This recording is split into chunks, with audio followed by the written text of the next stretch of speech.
way that this Packers team is very different from previous ones.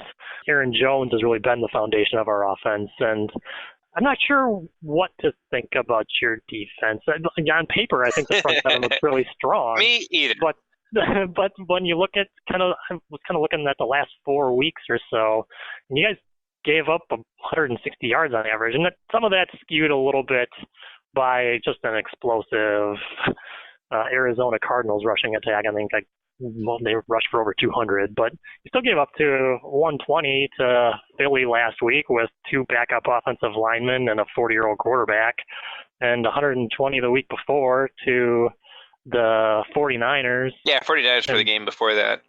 Yeah, I mean... Which, quite frankly, that's not so bad for the 49ers, but still, I kind of think, you're right, Aaron Jones is, I think he's a better running back than anybody on the Eagles, and, I think maybe the blocking scheme in San Francisco might be a little bit more mature than ours is, but I think he's a better talent than the guys they have there, too, so, I tend to think if we're going to score points on offense, it's going to be on the back of Aaron Jones. And quite frankly, from a blocking perspective too, we've seen some pretty solid maturation as the year went through. We started out when it's all Mike McCarthy players adapting to Matt LaFleur's scheme. And really since the bye, we've seen the outside zone starting to come together. And also, although they don't really light the world on fire as receivers, Alan Lazard, Jake Kumaro, and Geronimo Allison have done a really good job at springing Aaron Jones for some long runs by just being punishing blockers downfield. So I think you're probably right that the Green Bay offense in many ways doesn't necessarily need to rely on Aaron Rodgers the way that they have in the past. What do you think about the rushing defense for Seattle? It's got good personnel, right? That's one of the things that I think stands out is that at least if you're just looking at the program, it sounds like it should be pretty good, right? Jadeveon Clowney, Jaron Reed, even some of these other guys like, the Poona Fords of the world, right? It's a good group of guys, especially at the end of the season, really, really badly hurt by injuries. That really, really caught up to them. Even the guys who were playing, like Jadeveon Clowney didn't play, previous weeks and just came back last week. He's still a little banged up. He's got a core injury that's slowing him down. The hope is that he didn't aggravate it in the game, which he didn't seem to, and he'll be even healthier this week. The Seahawks can be a little hit or miss in their run defense, just historically. Even the great defenses, when they had what gives them fits is really complex running schemes, right? They have a tendency to be able to be fooled by over pursuing and multiple pulling guys and misdirections and things like that. And so that's why the Greg Roman offense was always been a tough one for them. Green Bay, from what I can tell, it's a little bit more of sort of a straight zone scheme, and they tend to do well on that. They're good about their fits and getting in the right positions and places. And then you have Bobby Wagner back there cleaning stuff up. So I think they'll do all right against that running attack. What I wonder about is what we're going to see out of Aaron Rodgers. I don't think that we can have much debate about whether or not Aaron Rodgers is the best he's ever been. He's not. The best he's ever been is maybe as good as anybody's ever been. He's not playing at that level. I think we can have some conversation over whether or not he's in the upper third of the league with the way he's performing this year. By some metrics he is, by some metrics he isn't. And I don't think the weather's going to be a big factor this weekend. But if Aaron Rodgers isn't able to pull at least a little bit of magic out of his hat, I think that's going to be problematic because this is a defense that has proven to be pretty punishing and able to take the ball away, even if they're not necessarily getting home with their pass rush a lot. And if there's a path to victory for the Seahawks, it's doing that. Letting the clock basically go down really fast with lots of running from Green Bay and taking the ball away once or twice and keeping this a low-scoring affair. So I think a lot of this is going to depend on how Rodgers is playing, especially late. Yeah, I would 100% agree with that assessment. And in some ways, I think top third might be a little generous. I want to believe that he can still put on his cape and still carve up a defense. But quite frankly, the downfield stuff has not been there basically since Jordy Nelson left.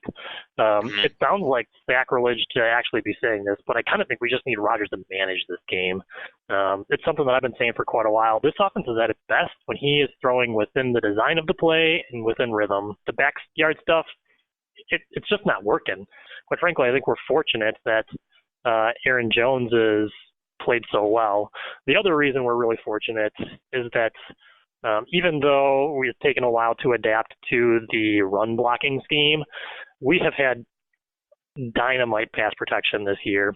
Brian Balaga and David Bakhtiari have matched up against some of the best edge rushers in the game.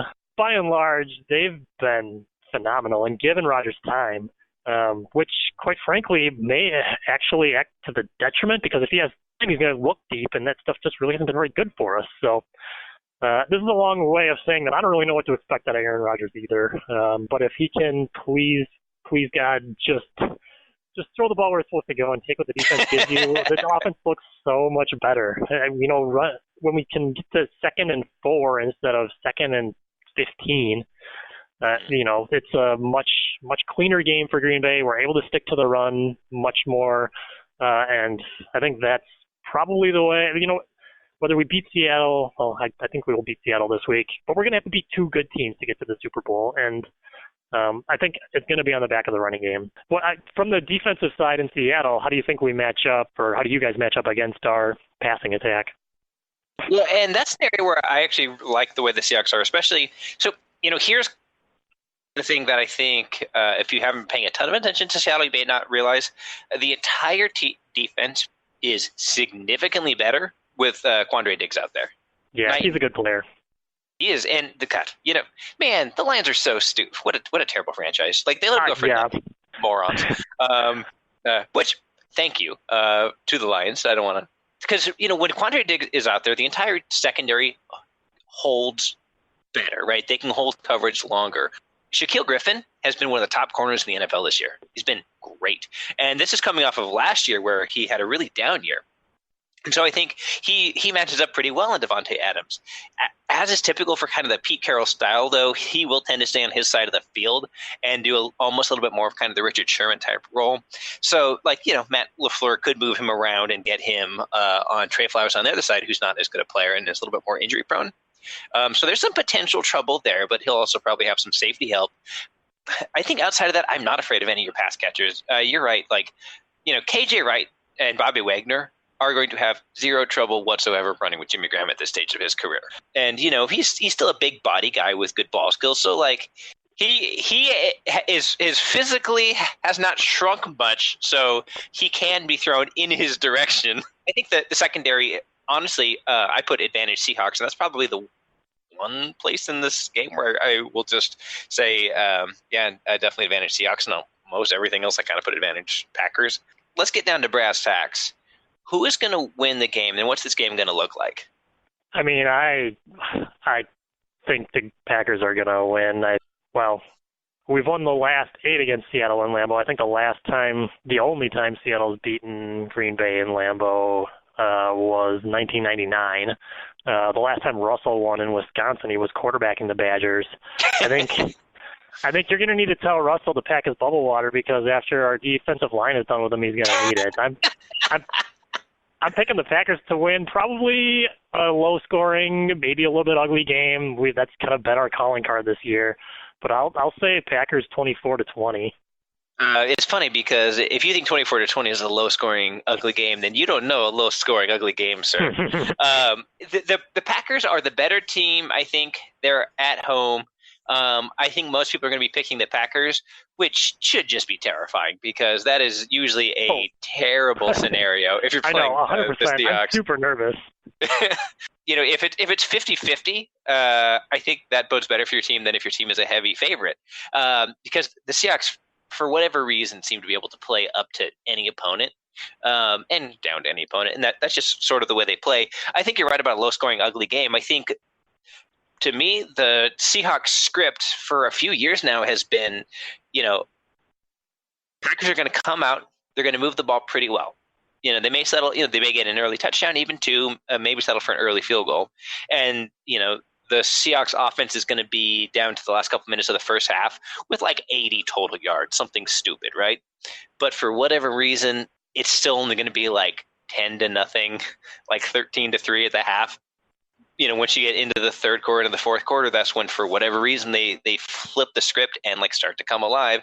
And then, all of that typical Seattle BS like starts to come out, and all of a sudden it's going to be a 4-point game with 3 minutes to go, and you and I both start having ulcers as we watch the end of the game.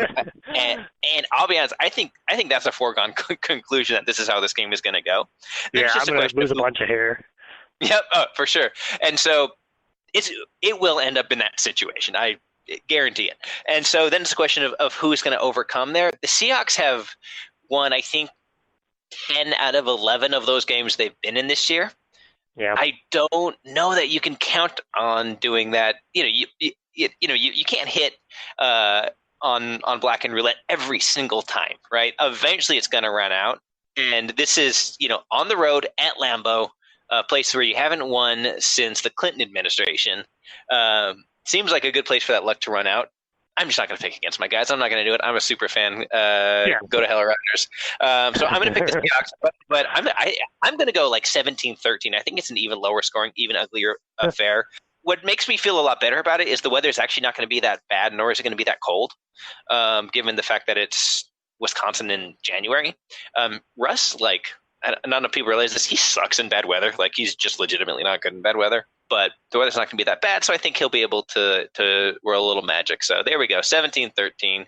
And it's going to be another one of those ones where I send you the highlights a few years from now, and you're just like, shut the hell up and stop sending me. Oh, God, I sure hope not. I do not need, my NFC Championship PTSD triggered, I swear. Oh. Yeah, I mean, hey, that year didn't finish any better for me, so it is what it is. I suppose. All right, so there we have it. To the surprise of nobody, we each picked our respective teams.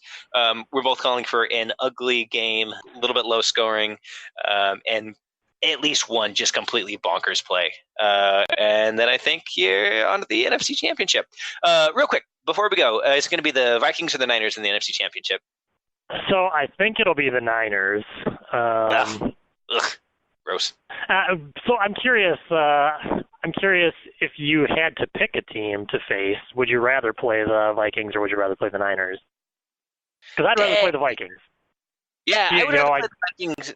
I would rather play the Vikings, and the only reason is because I just don't want the Niners to have any chance to go there. But beating the Niners again to advance to a Super Bowl would be sweet as can be. But I'm sure Pod's already sick of us because he's been listening to us for too long. So we should probably wrap it up before we get kicked out. Brian, appreciate it. Can't wait till the next 5 postseasons where we make this exact same phone call as we always do. Looking forward to it too, Justin. We'll talk soon. Talk to you later. Weather, not really a factor in this one. The temperature is predicted to be 24. The low is 21, so it'll be chilly, but not. The tundra won't be frozen. No, it's not. It's not super chilly. People have played in this type of weather before. Aaron Rodgers and Russell Wilson rank 5th and 6th, respectively, in postseason passer efficiency with a minimum of 100 attempts. Aaron Rodgers, 99.4. Russell Wilson, a 96. They also are the only remaining starting quarterbacks among playoff teams who have won Super Bowls. Packers have won 3 of the past 4, but did lose the last time these teams met last season in November in Seattle by 3. I think the Lambeau advantage is real, and this is my lock of the week. I think, again, like I said, I don't know why the Packers are only favored by 4. But there is a long history between the Seahawks and the Packers. And, Neil thinks that Seattle will come out on top in Lambeau. Well, I think the Seattle Seahawks have found themselves a perfect strategy for going on to get to the Super Bowl this year. Clearly, last week was Jadeveon Clowney's shot to do it, and I asked you guys, which of the Seattle players is going to be assigned to cut the head off the snake this week? I hate you, Neil. I can't stand you. Because I've got to say that play that Clowney knocked out Wentz last week, if that was a college football game, he'd been out there for targeting. That was he saw Wentz not sliding, so he thought, I'm going to have a shot here, and he went straight for the head. And I thought that was one of you Americans' favorite words, egregious. I'm not going to argue I didn't watch the game in real time,